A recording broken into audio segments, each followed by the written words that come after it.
সেদিন রাতে শ্মশানঘাটে যাওয়ার আগে আমি শুধু মধুমিতাকে ফিরে পেতে চেয়েছিলাম, কিন্তু আমি জানতাম না সেই রাতের পর আমার জীবনটাই বদলে যাবে। Welcome to back. আমি হৃদয় খান আছি আপনাদের সঙ্গে। আপনি শুনছেন ভূত এফএমআর, যেখানে মানুষের মুখে শোনা বাস্তব জীবনের রহস্যময় ও ভয়ঙ্কর ঘটনাগুলো তুলে ধরা হয়। একজন শ্রোতা তিনি অনুরোধ করেছেন তার নাম ও পরিচয় গোপন রাখতে। তার নিজের সঙ্গে ঘটে যাওয়া ঘটনাটি তিনি যেভাবে আমাদের কাছে লিখে পাঠিয়েছেন, সেই অভিজ্ঞতার ধারাবাহিকতায় আপনাদের সামনে তুলে ধরছি। এখন শুনুন তার নিজের মুখে বলা সেই ভয়ঙ্কর রাতের ঘটনা। আমার নাম অরিন্দম। ঘটনাটা যখন ঘটেছিল তখন আমার বয়স 21 বছর। আমি খুব সাধারণ একটা ছেলে ছিলাম। পড়াশোনার পাশাপাশি বাবার ছোট ব্যবসায় সাহায্য করতাম। আমার জীবনে তখন সবচেয়ে গুরুত্বপূর্ণ মানুষ ছিল মধুমিতা। কলেজে পড়ার সময় আমাদের পরিচয় হয়। প্রথমে বন্ধুত্ব ছিল, তারপর ধীরে ধীরে সেই বন্ধুত্ব ভালোবাসায় পরিণত হয়। প্রায় 2 বছর আমাদের সম্পর্ক ভালোভাবেই চলছিল, কিন্তু হঠাৎ মধুমিতার পরিবার আমাদের সম্পর্কের কথা জানতে পারে। তারপর থেকেই সবকিছু বদলে যায়। মধুমিতাকে বাড়ির বাইরে যাওয়া বন্ধ করে দেওয়া হয়, তার ফোন কেড়ে নেওয়া হয়, আমার সঙ্গে যোগাযোগও করা বন্ধ হয়ে যায়। প্রথমে ভেবেছিলাম কয়েকদিন পর সব ঠিক হয়ে যাবে, কিন্তু কয়েকদিন থেকে কয়েক সপ্তাহ হয়ে গেল, তারপর 1 মাস। মধুমিতার কোনো ফোন এলো না। আমি বারবার ফোন করতাম, কিন্তু তার ফোন বন্ধ থাকত। এর মধ্যে একদিন জানতে পারলাম মধুমিতার পরিবার অন্য একটা ছেলের সঙ্গে তার বিয়ে ঠিক করার চেষ্টা করছে। খবরটা শোনার পর আমি একেবারে ভেঙে পড়েছিলাম। রাতে ঘুমাতে পারতাম না। সারাক্ষণ শুধু একটা কথাই মনে হতো, মধুমিতাকে আমি কিভাবে আবার ফিরে পাব। একদিন আমার বন্ধু সুমনের কাছে নিজের কষ্টের কথা বলছিলাম। সুমন তখন আমাকে একজন কবিরাজের কথা বলল। সে বলল, তুই চাইলে একবার ওই লোকটার সঙ্গে দেখা করতে পারিস, এসব ব্যাপারে নাকি অনেক কিছু জানে। আমি প্রথমে বিশ্বাস করিনি, কিন্তু মধুমিতাকে হারানোর ভয় আমাকে শেষ পর্যন্ত রাজি করিয়ে দিল। পরদিন বিকেলে সুমনকে সঙ্গে নিয়ে আমি সেই কবিরাজের বাড়িতে গেলাম। লোকটার নাম ছিল হরিপদ ভট্টাচার্য।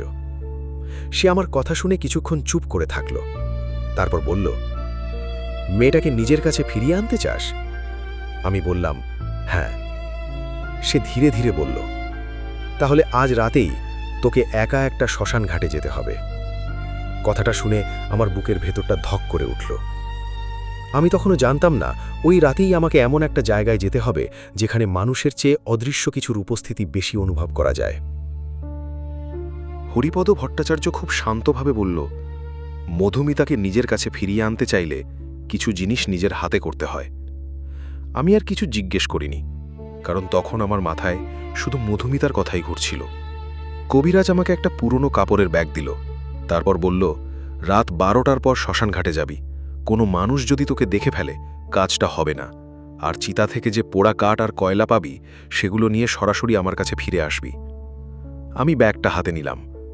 বেরোবার আগে সে আবার বলল, সবচেয়ে গুরুত্বপূর্ণ কথা মনে রাখবি, পেছন থেকে কেউ ডাকলে দাঁড়াবি না, যত পরিচিত গলায় ডাকুক তবুও না। আমি তখন হেসে বলেছিলাম, এত ভয় দেখাচ্ছেন কেন? যদি সত্যিই কেউ আমাকে ডাকে? কবিরাজ আমার দিকে তাকিয়ে বলেছিল, তখন বুঝবি কেন বলেছিলাম। সেই কথাটা তখন আমার কাছে অদ্ভুত লেগেছিল, কিন্তু কয়েক ঘন্টা পর আমি বুঝতে পারি কথাটার মধ্যে কতটা সত্যি লুকিয়েছিল। রাত প্রায় 12:20 আমি বাড়ি থেকে বেরোলাম। বাড়ির সবাই ঘুমিয়েছিল। আমি খুব আস্তে দরজা খুলে বাইরে বেরিয়ে এলাম। রাস্তা একেবারে ফাঁকা, আকাশে চাঁদ ছিল না বললেই চলে। চারপাশে শুধু অন্ধকার। আমি হাঁটতে শুরু করলাম। প্রথম দিকে নিজেকে বারবার বোঝাচ্ছিলাম, কিছু হবে না, শুধু কয়লা নিয়ে ফিরে আসব। কিন্তু শ্মশানঘাট যত কাছে আসছিল আমার বুকের ভেতরের ভয় তত বাড়ছিল। প্রায় 20 মিনিট পর দূরে শ্মশানঘাটের পুরনো লোহার গেটটা দেখতে পেলাম। গেটটা অর্ধেক খোলা ছিল। আমি কিছুক্ষণ দাঁড়িয়ে রইলাম। ভেতর থেকে কোনো মানুষের শব্দ আসছিল না, শুধু কোথাও একটা প্যাঁচার ডাক শোনা যাচ্ছিল। আমি মোবাইলের টর্চটা জ্বালালাম, তারপর ধীরে ধীরে শ্মশানঘাটের ভেতরে ঢুকে গেলাম। ভেতরে ঢুকেই পোড়া কাঠ আর ছাইয়ের গন্ধ নাকে এলো। আমার বুকের ভেতরটা কেমন করে উঠল। একপাশে একটা পুরনো চিতার জায়গা দেখা যাচ্ছিল, মাটিতে ছাই ছড়িয়েছিল। আমি ব্যাগটা শক্ত করে ধরে সেই দিকেই এগিয়ে গেলাম। হঠাৎ আমার পেছনে শুকনো পাতার ওপর কারো হাঁটার মতো শব্দ হলো। আমি থেমে গেলাম। কয়েক সেকেন্ড অপেক্ষা করলাম, কোনো শব্দ নেই। নিজেকে বোঝালাম হয়তো কোনো প্রাণী হবে।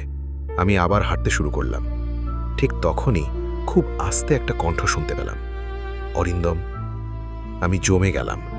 গলাটা আমার খুব পরিচিত, মধুমিতার গলা। কিন্তু মধুমিতা সেখানে থাকার কথা নয়। আমি চোখ বন্ধ করে দাঁড়িয়ে রইলাম। কবিরাজের কথাটা মনে পড়ল, পিছনে তাকাবি না। আমি কোনো উত্তর দিলাম না। কয়েক সেকেন্ড পর আবার সেই গলা শুনলাম, এবার একটু কাছ থেকে। অরিন্দম, তুমি আমাকে শুনতে পাচ্ছ? আমার হাত পা ঠান্ডা হয়ে যাচ্ছিল। তারপরেও আমি পেছনে তাকাইনি, কারণ তখন আমার মনে হচ্ছিল আমার পেছনে যে দাঁড়িয়ে আছে সে মধুমিতা নয়। কিন্তু পরের কথাটা শুনে আমার বুকের ভেতরটা কেঁপে উঠল। অরিন্দম, তুমি আমাকে না দেখে চলে যাচ্ছ কেন? এবার গলাটা একেবারে আমার পেছনে। আমি বুঝতে পারছিলাম আমার শরীরের কয়েক হাত দূরেই যেন কেউ দাঁড়িয়ে আছে। আমি চোখ বন্ধ করে ফেললাম। কবিরাজের কথা মনে পড়ছিল, যেই হোক পেছনে তাকাবি না। আমি কোনো উত্তর দিলাম না। কয়েক মুহূর্ত পর আবার সেই কণ্ঠ শুনলাম, আমি জানি তুমি আমাকে ভালোবাসো। এই কথাটা শুনে আমার শরীরের লোম দাঁড়িয়ে গেল, কারণ মধুমিতা আমাকে এই একই কথা অনেকবার বলেছে। কিন্তু এই জায়গায় দাঁড়িয়ে সেই পরিচিত গলা শুনতে শুনতে আমার মনে হচ্ছিল গলার মধ্যে মানুষের স্বাভাবিক উষ্ণতা নেই, কেমন যেন ফাঁকা। আমি ধীরে ধীরে সামনে হাঁটতে শুরু করলাম। ঠিক তখনই পেছন থেকে একটা হাসির শব্দ শুনলাম, খুব আস্তে, কিন্তু সেই হাসিটা মধুমিতার ছিল না। আমি আর দাঁড়ালাম না। সামনে চিতার জায়গাটার কাছে গিয়ে নিচু হয়ে বসে পড়লাম। মাটির উপর ছাই আর পোড়া কাঠ ছড়িয়েছিল। আমি হাত দিয়ে ছাই সরিয়ে কয়লা খুঁজতে শুরু করলাম। হাত কাঁপছিল। একটা একটা করে পোড়া কাঠের টুকরো সরাচ্ছিলাম। হঠাৎ আমার আঙুলে একটা শক্ত জিনিস লাগলো। আমি সেটা তুলে দেখলাম কালো হয়ে যাওয়া একটা কয়লার টুকরো। আমি দ্রুত সেটা ব্যাগে রাখলাম। তারপর আরও কয়েকটা কয়লা সংগ্রহ করতে লাগলাম। ঠিক তখনই আমার ডান পাশের ঝোপের ভেতর থেকে শব্দ হলো, খস। আমি থেমে গেলাম। আবার শব্দ হলো, খস খস। মনে হলো কেউ ঝোপের ভেতর দিয়ে ধীরে ধীরে হাঁটছে। আমি মোবাইলের টর্চটা সেই দিকে ধরলাম। আলোটা ঝোপের ওপর পড়ল, কিন্তু সেখানে কেউ ছিল না। শুধু শুকনো পাতাগুলো বাতাস ছাড়াই নড়ছিল। আমি আর সেখানে দাঁড়ালাম না। যত দ্রুত সম্ভব ব্যাগটা নিয়ে উঠে দাঁড়ালাম। তখনই আমার মোবাইলের টর্চটা একবার ঝিলমিল করে নিভে গেল। চারপাশ মুহূর্তের মধ্যে অন্ধকার হয়ে গেল। আমি মোবাইলের স্ক্রিন অন করার চেষ্টা করলাম। হাত কাঁপছিল। স্ক্রিন জ্বলে উঠল। ঠিক তখনই সামনে শ্মশানঘাটের অন্য প্রান্তে একটা সাদা কাপড় পরা মানুষের মতো কিছু দেখতে পেলাম। আমি স্থির হয়ে তাকিয়ে রইলাম। মুখ দেখা যাচ্ছিল না, শুধু সাদা একটা অবয়ব। আমি কয়েক সেকেন্ড পর আবার চোখ মেললাম। অবয়বটা আর সেখানে নেই। আমার বুকের ভেতর তখন প্রচণ্ড ধুকপুক করছিল। আমি আর এক মুহূর্তও সেখানে থাকতে চাইছিলাম না। ব্যাগটা হাতে নিয়ে গেটের দিকে হাঁটতে শুরু করলাম। কিন্তু গেট থেকে মাত্র কয়েক হাত যেতেই পেছন থেকে আবার সেই গলা এলো। এবার মধুমিতার গলায় নয়, খুব নিচু কর্কশ একটা গলা, অরিন্দম। আমি হাঁটা থামালাম না। তারপর সেই গলা আবার বলল, একবার শুধু পেছনে তাকাও। আমার বুকের ভেতরটা কেঁপে উঠল, কারণ এবার আমি স্পষ্ট বুঝতে পারছিলাম কেউ আমার পেছনে হাঁটছে। কেউ আমার পেছনে হাঁটছে, এই অনুভূতিটা তখন এতটাই স্পষ্ট ছিল যে আমার মনে হচ্ছিল আর একবারও যদি পেছনে তাকাই তাহলে হয়তো নিজের সর্বনাশ নিজেই ডেকে আনব। আমি গেটের দিকেই হাঁটতে থাকলাম। পেছনের পায়ের শব্দও আমার সঙ্গে সঙ্গে এগিয়ে আসছিল। কখনো শব্দটা কাছে আসছিল, আবার কখনো একটু দূরে সরে যাচ্ছিল। কিন্তু একটা বিষয় পরিষ্কার ছিল, আমি একা হাঁটছিলাম না। হঠাৎ পেছন থেকে মধুমিতার গলা এলো, অরিন্দম, দাঁড়াও। আমার বুকটা কেঁপে উঠল। এই গলাটা আমি কতবার শুনেছি। মধুমিতা যখন রাগ করত তখনও এই গলায় আমাকে ডাকত, আবার ভালোবেসে ডাকলেও একই রকম শোনাত। কিন্তু সেদিন সেই পরিচিত গলাটাই আমার কাছে সবচেয়ে ভয়ঙ্কর মনে হচ্ছিল। আমি কোনো উত্তর দিলাম না। আরও কয়েক পা এগিয়ে গেলাম। তারপর পেছন থেকে আবার ডাক এলো, অরিন্দম, তুমি আমাকে রেখে চলে যাচ্ছ? এই কথাটা শুনে আমার পা থেমে যেতে চেয়েছিল। মধুমিতাকে আমি সত্যিই রেখে চলে এসেছিলাম। তার সঙ্গে দেখা করার সুযোগ পাচ্ছিলাম না। তার জন্যই তো আমি এই রাতের অন্ধকারে শ্মশানঘাটে এসেছি। কিন্তু সঙ্গে সঙ্গে কবিরাজের কথা মনে পড়ল, যেই হোক পেছনে তাকাবি না। আমি দাঁত চেপে হাঁটতে থাকলাম। কয়েক মুহূর্ত পর সেই গলা বদলে গেল। এবার মধুমিতার মতো কোমল নয়, খুব নিচু আর কর্কশ একটা শব্দ শুনলাম, তুমি তো আমাকে ফিরে পেতে চেয়েছিলে। আমার শরীরের ভেতরটা ঠান্ডা হয়ে গেল। আমি কাউকে বলিনি যে আমি কি করতে এসেছি। সুমনও পুরো বিষয়টা জানত না। তাহলে আমার পেছনে থাকা জিনিসটা কিভাবে জানল? আমি আর ভাবলাম না। দৌড়ে শ্মশানঘাটের গেট পার হয়ে বাইরে চলে এলাম। গেটের বাইরে এসে কিছু দূর দৌড়ানোর পর থামলাম। পেছনে তাকানোর খুব ইচ্ছে হচ্ছিল, কিন্তু সাহস হলো না। আমি শুধু হাঁপাতে হাঁপাতে দাঁড়িয়ে রইলাম। তারপর ব্যাগটা হাতে নিয়ে দেখলাম কয়লাগুলো এখনও ভেতরে আছে। ঠিক তখনই ব্যাগের ভেতরে আমার হাতের সঙ্গে একটা কাপড়ের টুকরো লাগলো। আমি অবাক হয়ে সেটার দিকে তাকালাম। ছোট একটা সাদা কাপড়। আমি নিশ্চিত ছিলাম কাপড়টা আমি সঙ্গে করে নিয়ে যাইনি। কোথা থেকে এলো বুঝতে পারছিলাম না। কাপড়টা হাতে নিতেই নাকে একটা অদ্ভুত গন্ধ এলো। পোড়া কাঠ আর ধূপের গন্ধের সঙ্গে যেন পোড়া চুলের গন্ধও মিশেছিল। আমি আর কাপড়টা হাতে রাখলাম না, রাস্তার পাশে ফেলে দ্রুত বাড়ির দিকে হাঁটতে শুরু করলাম। কিন্তু তখনও জানতাম না শ্মশান ঘাট থেকে আমি একা বেরোতে পারিনি। আমি ফোনটা পকেটে রেখে দ্রুত বাড়ির দিকে হাঁটতে শুরু করলাম। রাস্তা তখনও একেবারে ফাঁকা, চারপাশে কোনো মানুষ নেই। দূরে দু একটা কুকুরের ডাক শোনা যাচ্ছিল। কিন্তু কিছু দূর যাওয়ার পর আমার মনে হলো কেউ যেন আমাকে অনুসরণ করছে। আমি হাঁটা থামালাম, পেছনে তাকালাম না, শুধু কান খাড়া করে দাঁড়িয়ে রইলাম। কিছুই শুনতে পেলাম না। আবার হাঁটা শুরু করলাম। কয়েক পা যাওয়ার পর পেছনে আবার সেই শব্দ, ধীরে ধীরে পায়ের শব্দ। আমি এবার আর দাঁড়ালাম না। মনে হচ্ছিল শ্মশানঘাট থেকে যে জিনিসটা আমাকে অনুসরণ করে আসছে সেটা আমার খুব কাছেই আছে। প্রায় 10 মিনিট পর বাড়ির সামনে পৌঁছে গেলাম। দরজা খুলে ভেতরে ঢুকে প্রথমেই দরজাটা বন্ধ করে দিলাম। তারপর কিছুক্ষণ দরজার সঙ্গে পিঠ ঠেকিয়ে দাঁড়িয়ে রইলাম। আমার বুক তখনও ধুকপুক করছিল।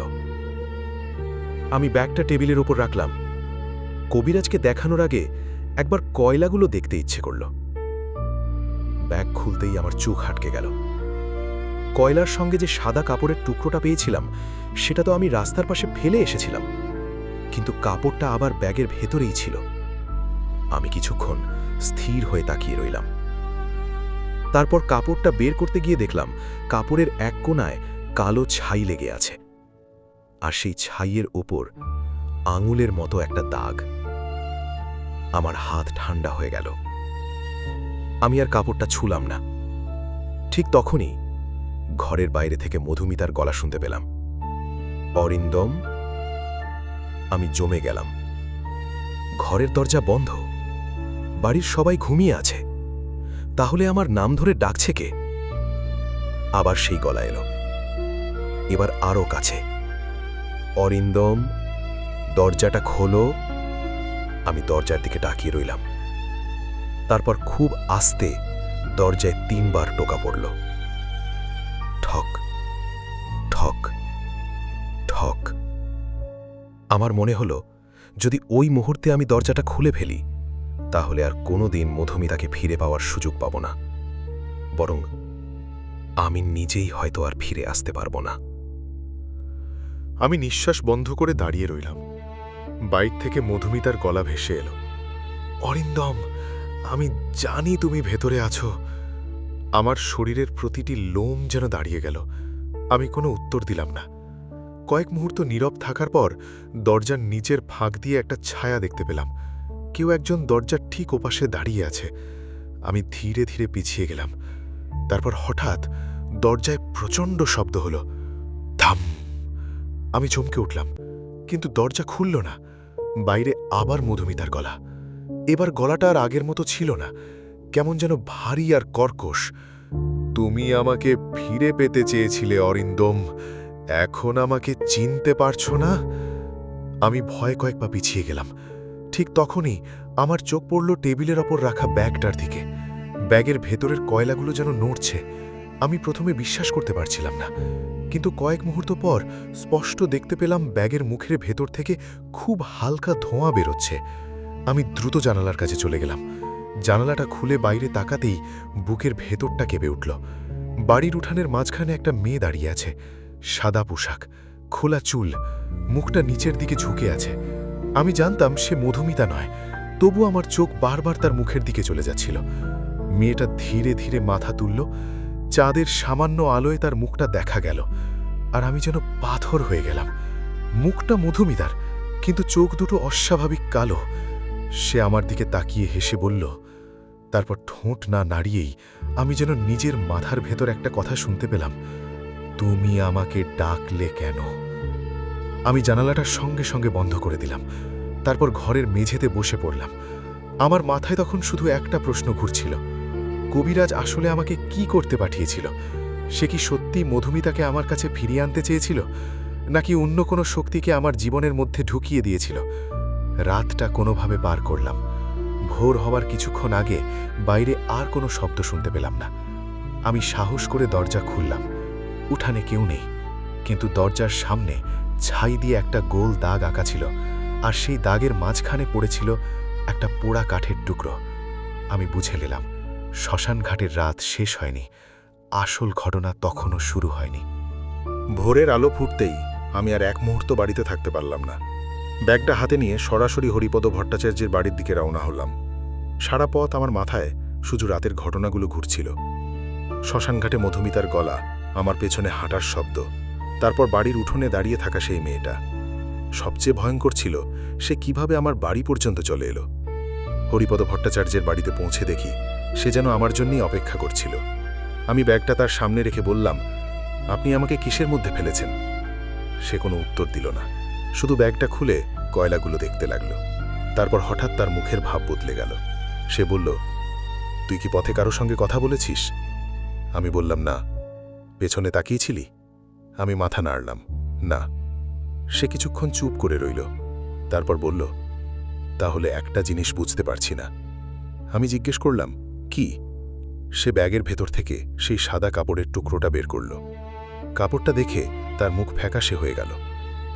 এটা তুই কোথায় পেয়েছিস? আমি বললাম, শ্মশানঘাটে ব্যাগের মধ্যে পেয়েছিলাম, বাইরে ফেলে দিয়েছিলাম, কিন্তু বাড়িতে এসে দেখি আবার ব্যাগের ভেতরে। হরিপদ কাপড়টা সঙ্গে সঙ্গে মাটিতে ফেলে দিল, তারপর খুব নিচু গলায় বলল, তুই বড় ভুল করে ফেলেছিস। আমার বুক ধক করে উঠল। কি ভুল? সে আমার দিকে তাকিয়ে বলল, যে জিনিস তোকে পেছন থেকে ডাকছিল সেটা শুধু তোকে ভয় দেখাতে আসেনি। আমি চুপ করে রইলাম। সে আবার বলল, তুই যখন শ্মশানঘাটে গিয়েছিলি তখন সেখানে শুধু একটা চিতা ছিল না, সেই জায়গায় এমন একটা কাজ করা হয়েছিল যার প্রভাব এখনো শেষ হয়নি। আমি বললাম, তাহলে মধুমিতার গলায় আমাকে কে ডাকছিল? হরিপদ কোনো উত্তর দিল না, শুধু বলল, আজ রাতে মধুমিতার সঙ্গে দেখা করিস না। আমি অবাক হয়ে বললাম, কেন? সে আমার চোখের দিকে তাকিয়ে বলল, কারণ এখন তুই নিশ্চিত হতে পারবি না যার সঙ্গে দেখা করবি সে সত্যি মধুমিতা কিনা। কথাটা শুনে আমার বুকের ভেতরটা কেঁপে উঠল। আমি তখনও বুঝতে পারিনি হরিপদ এই সতর্কবার্তা কতটা সত্যি, কারণ সেদিন সন্ধে মধুমিতাই নিজে আমাকে ফোন করেছিল, আর ফোনের ওপাশ থেকে সে বলেছিল, অরিন্দম, আজ রাতে তোমার সঙ্গে আমার দেখা করতেই হবে। আমার ভেতরে একটা অস্বস্তি শুরু হয়ে গেল। মধুমিতার ফোনটা বারবার মাথায় ঘুরছিল। আজ রাতে তোমার সঙ্গে আমার দেখা করতেই হবে। কেন সে এত জোর দিয়ে দেখা করতে চাইছে বুঝতে পারছিলাম না। হরিপদ ভট্টাচার্যের কথাও মনে পড়ছিল। যার সঙ্গে দেখা করবি সে সত্যিই মধুমিতা কিনা সেটা নিশ্চিত হতে পারবি না। রাত বাড়তে থাকল। শেষ পর্যন্ত আমি মধুমিতাকে ফোন করলাম। ওপাশ থেকে সঙ্গে সঙ্গে তার গলা ভেসে এলো, তুমি আসবে তো? আমি কিছুক্ষণ চুপ করে থেকে বললাম, কোথায়? সে একটা পুরনো বটগাছের কথা বলল। জায়গাটা আমাদের দুজনেরই পরিচিত ছিল। আমি জানতাম সেখানে গেলে খুব সহজেই বুঝতে পারবো সে সত্যিই মধুমিতা কিনা। আমি একটা পুরনো কথা মনে করিয়ে দিলাম, যেটা শুধু আমরা দুজন জানতাম। ওপাশ থেকে কয়েক সেকেন্ড কোনো উত্তর এলো না। তারপর সে বলল, হ্যাঁ মনে আছে, কিন্তু তার গলায় কিছু একটা অস্বাভাবিক লাগলো। মনে হলো সে উত্তরটা জানে না, শুধু আমার কথা শুনে আন্দাজ করে বলছে। তবুও আমি বেরোলাম। বটগাছটার কাছে পৌঁছে দেখি মধুমিতা সত্যিই দাঁড়িয়ে আছে, সাদা পোশাক পরে। দূর থেকে তাকে একেবারে স্বাভাবিকই লাগছিল। আমি ধীরে ধীরে তার দিকে এগিয়ে গেলাম। সে হাসল, বলল, তুমি অবশেষে এসেছ। আমি তার সামনে দাঁড়িয়ে কিছুক্ষণ চুপ করে রইলাম। তারপর বললাম, মধুমিতা, তুমি আমার দিকে তাকাও। সে তাকালো, চোখ দুটো স্বাভাবিক, মুখও স্বাভাবিক। আমার ভেতরের ভয়টা একটু কমে গেল। আমি বললাম, তুমি সত্যিই আমার কাছে ফিরে আসতে চাও? সে ধীরে ধীরে আমার হাত ধরল। হাতটা বরফের মতো ঠান্ডা। আমি চমকে উঠলাম। ঠিক তখনই দূরে কোথাও একটা কুকুর একটানা ডাকতে শুরু করল। মধুমিতা আমার হাত শক্ত করে ধরে বলল, আমাকে নিয়ে চলো। আমি তার দিকে তাকিয়ে বললাম, কোথায়? সে কোনো উত্তর দিল না, শুধু আমার হাত ধরে হাঁটতে শুরু করল। কয়েক পা যাওয়ার পর হঠাৎ তার পায়ের দিকে আমার চোখ পড়ল। মাটিতে তার ছায়া নেই। আমি থেমে গেলাম। সে ঘুরে আমার দিকে তাকালো। তার মুখটা ধীরে ধীরে বদলে যেতে শুরু করল। চোখ দুটো কালো হয়ে গেল। ঠোঁটের হাসিটা অস্বাভাবিকভাবে বড় হয়ে গেল। তারপর সেই পরিচিত মধুমিতার গলা মিলিয়ে গেল। একটা কর্কশ গলা বলল, তুই তো আমাকে ফিরে পেতে চেয়েছিলি। আমি পিছিয়ে যেতে লাগলাম। সে তখন আমার দিকে এগিয়ে আসছিল। আর ঠিক সেই মুহূর্তে আমার পকেটের ভেতর রাখা কবিরাজের দেওয়া তাবিজটা হঠাৎ প্রচণ্ড গরম হয়ে উঠল। আমি তাবিজটা বের করতেই সেই অদৃশ্য জিনিসটা একটা বিকট চিৎকার করে পিছিয়ে গেল। তারপর চারপাশের বাতাস হঠাৎ ভারী হয়ে গেল। আমি শুধু একটা কথাই শুনতে পেলাম, তুই ভুল জিনিসকে ডেকেছিস অরিন্দম। কথাটা শুনে আমার শরীরের ভেতরটা যেন জমে গেল। আমি তাবিজটা শক্ত করে ধরে পিছিয়ে যাচ্ছিলাম। আমার সামনে দাঁড়িয়ে থাকা মেয়েটার মুখ তখন আর মধুমিতার মতো ছিল না। চোখ দুটো অস্বাভাবিক কালো, ঠোঁটের কোণে একটা অদ্ভুত হাসি। আমি কাপা গলায় বললাম, তুই কে? সে কোনো উত্তর দিল না, শুধু মাথাটা একটু কাঁধ করে আমার দিকে তাকিয়ে রইল। তারপর হঠাৎ চারপাশের বাতাস থেমে গেল। গাছের পাতাগুলো আর নড়ছিল না। দূরের কুকুরের ডাকও বন্ধ হয়ে গেল। পুরো জায়গাটা এমন নিস্তব্ধ হয়ে গেল যেন আমরা পৃথিবীর কোনো মানুষের জগতে নেই। আমি তাবিজটা সামনে ধরে এক পা পিছিয়ে গেলাম। ঠিক তখনই মেয়েটা মাটির ওপর দিয়ে হাঁটা ছাড়াই আমার দিকে এগিয়ে আসতে শুরু করল। আমি আর দাঁড়ালাম না, দৌড়ে রাস্তার দিকে চলে এলাম। পেছন থেকে একটা বিকট চিৎকার শুনলাম, কিন্তু এবার আমি আর ফিরে তাকাইনি। অনেকটা পথ দৌড়ে একটা দোকানের সামনে এসে থামলাম। দোকানটা বন্ধ ছিল। আমি হাঁপাতে হাঁপাতে রাস্তার পাশে বসে পড়লাম। পকেট থেকে ফোন বের করতেই দেখি মধুমিতার নম্বর থেকে একটা মেসেজ এসছে। শুধু একটা লাইন, তুমি আমাকে চিনতে পারোনি। মেসেজটা দেখে আমার হাত কাঁপতে লাগলো। আমি সঙ্গে সঙ্গে হরিপদকে ফোন করলাম। সে ফোন ধরেই বলল, তুই ওর সঙ্গে দেখা করেছিস? আমি বললাম, হ্যাঁ। ওপাশে কয়েক সেকেন্ড নীরবতা। তারপর সে বলল, তাহলে এখন আর সময় নেই। আমি ভয় জিজ্ঞেস করলাম, কি করতে হবে? সে বলল, যে কয়লাগুলো তুই শ্মশান ঘাট থেকে এনেছিস সেগুলো নিয়ে এখনই আমার কাছে চলে আয়। আমি বললাম, কিন্তু সেগুলো দিয়ে কি হবে? সে বলল, ওগুলো দিয়ে কাজটা শেষ করতে হবে। আমি কিছু বলতে চাচ্ছিলাম, ঠিক তখনই ফোনের ওপাশ থেকে একটা অদ্ভুত শব্দ শুনলাম। মনে হলো হরিপদের পাশে আরেকজন দাঁড়িয়ে আছে। তারপর খুব আস্তে একটা মেয়ের গলা শোনা গেল, অরিন্দম। আমি চমকে উঠলাম, কারণ সেই গলাটা ছিল মধুমিতার। আমি ফোনটা কানের কাছ থেকে সরিয়ে নিলাম, কিন্তু হরিপদ তখনও বলছিল, অরিন্দম, ফোনটা কেটেস দি না। আর ঠিক তারপরেই ওপাশ থেকে হরিপদের গলা বদলে গেল। আগের সেই শান্ত ভারী গলা আর নেই। তার বদলে খুব কর্কশ একটা শব্দ ভেসে এলো, অরিন্দম। আমি সঙ্গে সঙ্গে ফোনটা কানের কাছ থেকে সরিয়ে নিলাম। কয়েক সেকেন্ড পর আবার ফোনটা কানে ধরলাম। ওপাশে কোনো কথা নেই। আমি বললাম, হরিপদ কাকা। কোনো উত্তর এলো না। তারপর খুব নিচু গলায় একটা কথা শুনলাম, তুই কি সত্যি ভাবিস হরিপদ তোকে বাঁচাতে পারবে? আমার বুকের ভেতরটা কেঁপে উঠল। আমি বুঝে গেলাম ফোনের ওপাশে হরিপদ নেই। কিন্তু তাহলে ফোনটা ধরেছিল কে? আমি আর কথা না বাড়িয়ে কলটা কেটে দিলাম। তারপর সঙ্গে সঙ্গে হরিপদের আসল নম্বরে ফোন করলাম। এবার অনেকক্ষণ পর সে ফোন ধরল। আমি কোনো কথা বলার আগেই সে বলল, তুই এখন কোথায়? আমি বললাম, রাস্তার পাশে আছি, আপনার বাড়িতে আসছি। সে কিছুক্ষণ চুপ করে থেকে বলল, সোজা চলে আয়, পথে কারো সঙ্গে কথা বলবি না। আর যদি মধুমিতাকে কোথাও দেখতে পাস তার দিকে তাকাবি না। আমি জিজ্ঞেস করলাম, কিন্তু ও আমার কাছে কেন আসছে? হরিপদ দীর্ঘশ্বাস ফেলে বলল, কারণ তুই ওকে পাওয়ার জন্য যে দরজা খুলেছিস সেটা এখন বন্ধ করা খুব কঠিন। আমি হাঁটতে শুরু করলাম। রাস্তা তখন প্রায় ফাঁকা। কিছু দূর যাবার পর হঠাৎ আমার ফোনের স্ক্রিন নিজে থেকেই জ্বলে উঠল। একটা ছবি খুলে গেল। ছবিটা দেখে আমার পা থেমে গেল। ছবিতে আমি দাঁড়িয়ে আছি সেই শ্মশান ঘাটের সামনেই, কিন্তু ছবিটা আমি তুলিনি। আর ছবির একপাশে দাঁড়িয়ে আছে মধুমিতা। সে আমার দিকে তাকিয়ে আছে। তার মুখে হাসি, আমি ছবিটা বড় করে দেখলাম। তখন আরও একটা জিনিস চোখে পড়ল। আমার ঠিক পেছনে একটা কালো অবয়ব দাঁড়িয়ে আছে, মুখ দেখা যাচ্ছে না। আমি ভয়ে ফোনটা বন্ধ করে দিলাম, কিন্তু কয়েক সেকেন্ড পর ফোন আবার বেজে উঠল। স্ক্রিনে কোনো নম্বর নেই, শুধু একটা লেখা, পেছনে তাকাও। আমি চোখ বন্ধ করে দাঁড়িয়ে রইলাম। আমার মনে হচ্ছিল সত্যিই কেউ আমার পেছনে এসে দাঁড়িয়েছে।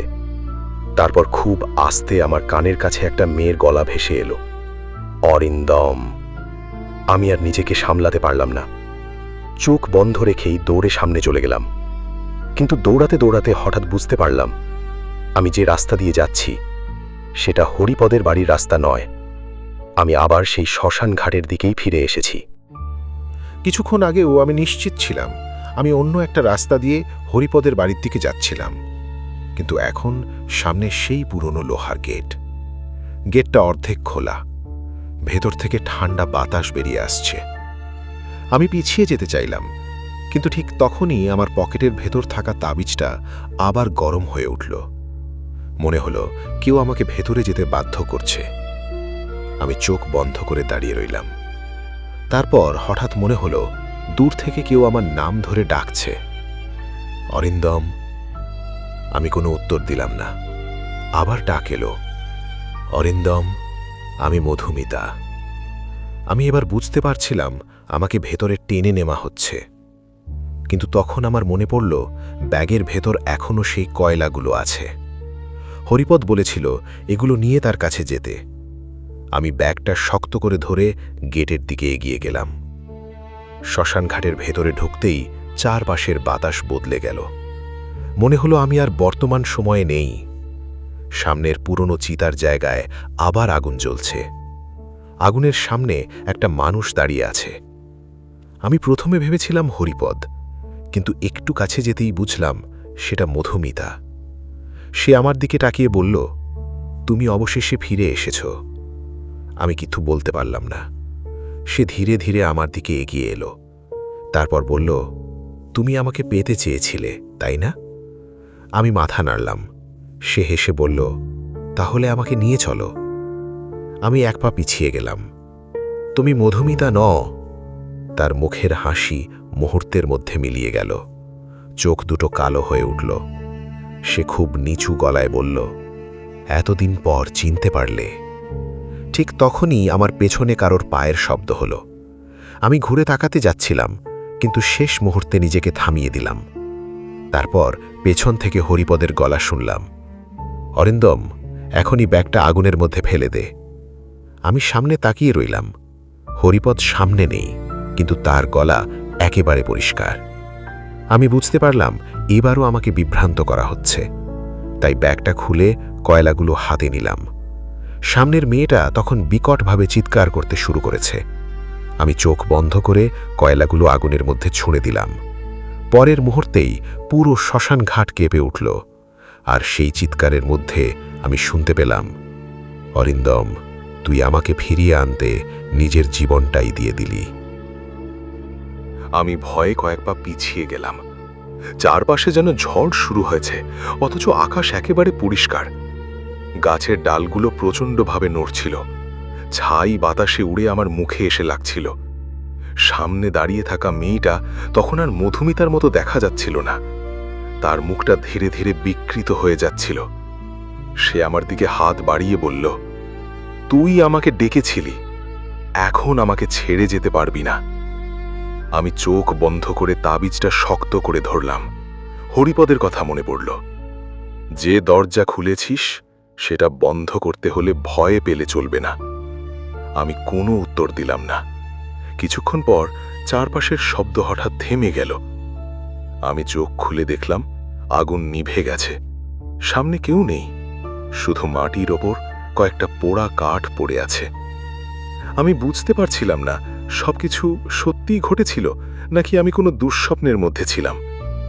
ঠিক তখনই পেছন থেকে হরিপদের আসল গলা শুনলাম, অরিন্দম। আমি ঘুরে তাকালাম। হরিপদ সত্যিই সেখানে দাঁড়িয়ে, তার হাতে একটা লোহার পাত্র। সে দ্রুত আমার কাছে এসে বলল, চল, এখান থেকে বের হতে হবে। আমি বললাম, আপনি এখানে এলেন কিভাবে? সে কোনো উত্তর দিল না, শুধু আমার হাত ধরে শ্মশানঘাটের বাইরে নিয়ে এলো। গেটের বাইরে এসে আমি আবার পিছনে তাকালাম। ভেতরে কেউ নেই, শুধু একটা সাদা কাপড় বাতাসে নড়ছিল। হরিপদ আমাকে বলল, তুই মধুমিতাকে ফিরে পাসনি। আমি মাথা নিচু করে দাঁড়িয়ে রইলাম। সে বলল, কিন্তু তুই বেঁচে ফিরেছিস, এটাই অনেক। আমি তখন তাকে জিজ্ঞেস করলাম, তাহলে মধুমিতা কোথায়?